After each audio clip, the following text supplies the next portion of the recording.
You're listening to the Greeks Gridiron, live with Ethan Haristodoulou. All right, everyone, back with more from the Greeks Gridiron. I am Ethan Haristodoulou. It is March 1st, 2022, and today I am continuing on with my Best of Free Agent Fits series, where I am talking each and every single one of the 32 teams in the NFL and going over some guys that I think would fit really well and I would like to see these teams go after in the free agency market. Today, we're talking the Bengals. They got $49.2 million in cap space, and they just came in second place in the NFL. You make it to the Super Bowl, and you have this much money to spend to try to run it back. Talk about an excellent situation for Cincinnati. They've got a ton of young playmakers, and they should be definitely looking to add on to this roster to improve and essentially try to run it back and win that AFC North and potentially push through the playoffs for another Super Bowl appearance again. So my Bengals fans, hit that like button, hit that sub button. Make sure you are checking out all the other videos I got going on. Like I said, if you're interested in some of the other teams I'm talking about, I'm doing all 32 teams. This is my fourth video now. So let's get started. First guy that I have listed here. I have one for offense and one for defense for the Bengals. The first one is more of an obvious one. It's been talked about up and down, back and forth all season long because Joe Burrow was sacked, I believe, 70 some odd times, including the playoff games this year. And that is not a recipe for success when you have a franchise quarterback. But somehow, against all odds, the Bengals still found themselves in the Super Bowl anyways. My first fit for this team that I would like to see them go after, if he becomes available, and you're going to hear me say that a lot in this series because we're still far enough out that some of these guys might end up getting signed before free agency actually kicks off. But based off of the money situation for the team he is on, it would definitely not surprise me if he made it into the market. I would like to see the Bengals go after offensive tackle Orlando Brown Jr. You sign him to a long-term deal too. This is not like a get him for 2 or 3 years. No, like you sign him 5, maybe even a 6-year deal. You lock him in and you lock him down for the rest of his late 20s because he's already he's 25 going on 26. You lock him down the remainder of his mid to late 20s and into those early 30s where he should be his most dominant. Orlando Brown, since he has been in the NFL, has been a premier tackle. Whether he's playing the left side or the right side, he can do it both, and he can do it both effectively. So the versatility, one, is obviously a big plus, and then two, however things kind of shift out with the offensive line there in Cincy, you can decide, okay, we want this guy paired up with Brown on the right side, or this guy paired with Brown up who's going to be on the left side. It helps fill one of the bigger needs on this team. They had Riley Reiff, who unfortunately went down late in the season. I don't know if maybe having Riley Reiff changes anything for them through the playoff push. I've always respected Riley Reiff and thought he was a better offensive tackle in the league. We'll have to see how he fares coming back next year and if the Bengals even opt to bring him back. But I think that Orlando Brown just makes a ton of sense. You have a really young core of players over there in Cincinnati at the skill positions and everything like that, Burrow and whatnot. We don't need to repeat everything we've been hearing since the Super Bowl. But between that and, I'd understand, some people might hear me say this and think, well, why not Teron Armstead? Like, he's the number one tackle. They have the money to afford him. I like the young nucleus thing that they got going on in Cincinnati, and I would like to see this team kind of grow and age together as a unit, and I think Orlando Brown fits that mold a little bit better. He still has youth on his side.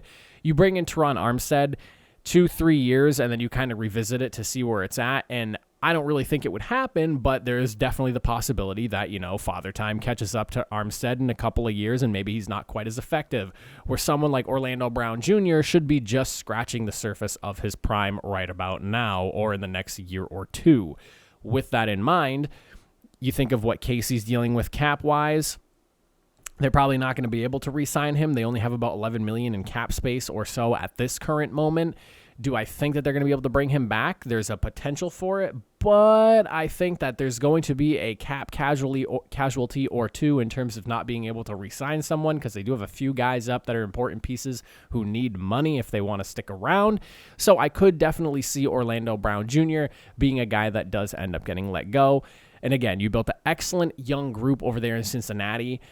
while you can just go for the Teron Armstead guarantee type of guy, and odds are if Orlando Brown Jr. is not there, I would say Teron Armstead's definitely the number 2 guy I would slot into this spot. But if you can get Orlando Brown, who's young, to grow with this team here, that's definitely the play in my opinion. And again, like a 5-6 year deal, you should be locking him down for the majority of his youthful years in the NFL that are remaining.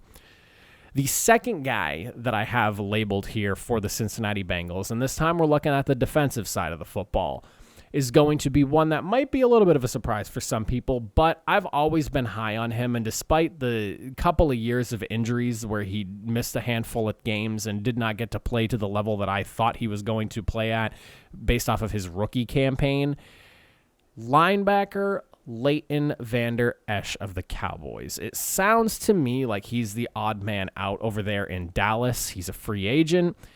If you're signing him, it's on like a 1, a 2 year, and depending on how confident you're really feeling about his health, maybe pushing a 3-year deal. Now, you're probably thinking, well, why? We have Logan Wilson, we have Jermaine Pratt. Well, the Bengals were on a 4-3 defense, and the middle of the field struggled a little bit.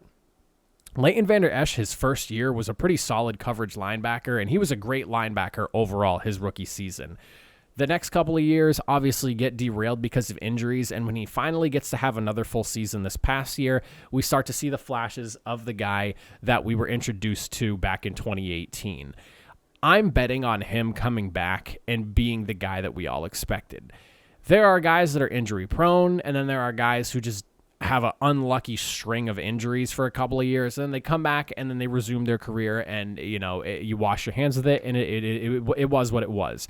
That's kind of how I'm thinking it goes for Leighton Vander Esch. I don't think he's injury prone, and on top of that, you're bringing him in not to be the guy, but be one of a handful of linebackers in Cincinnati. Like I mentioned, you have Logan Wilson, who's considered one of the better coverage linebackers in the league. You also have yourself Jermaine Pratt, who's no slouch himself. You pair Leighton Vander Esch in there as the third guy to top off that 4-3 defense there in the middle of the field, and you have a legitimate group of guys. I don't really think the defense needs a ton of work, and that's why I have Vander Esch marked out here, because he's not going to be a massive expense, but he is definitely going to be an upgrade for this defense to help shore up that middle of the D that tended to be the big reason for as to why the Bengals would let offenses move, was because the middle of the field tended to struggle a little bit, especially in pass coverage. If you look at the numbers, you'll know what I'm talking about there. I did a whole thing on this in the preview to the Super Bowl. Now, again, you're not spending a ton of money on him. He's a fit for the 4-3 scheme that they have there. You pair him with Jermaine Pratt. You pair him with Logan Wilson. Again, you sign him for a 1, maybe 2-year deal, and I don't expect him to command top dollar. I don't want to see the Bengals spend all of this $49.2 million. They need to save a fair amount of this money going forward. I know that they just ran it to the Super Bowl, and everyone thinks, oh, well, look at all this money. We got to spend, we got to reload, and we got to make our team better so we can make it to the Super Bowl again. Pump the brakes for a second. This team is this good because, 1, you have very talented players, but 2, you have very talented players on rookie deals in a lot of important places. Chase is a rookie deal. You have Higgins, also a rookie deal. You have Burrow, also a rookie deal. Those are 3 really big guys who are going to command a lot of dollars in a few years that you need to be able to re-sign. I think the Orlando Brown thing makes sense to me because you want to bring in a guy that is a premier offensive tackle to be able to protect the blind side, and I would expect Orlando Brown to be the left tackle guy for the Bengals should he get brought in. And then a guy like Leighton Vander Esch to help just upgrade a unit that's already pretty good to making it very good.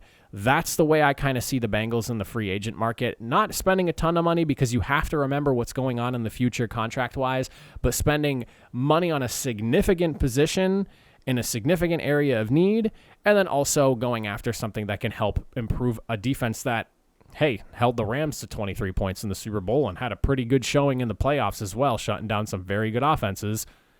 That's what I think. I appreciate you all for watching. Bengals fans, let me know what you guys think in the comment section down below. Who do you want to see the Bengals go after? But that's it for me. I'll see you guys next time.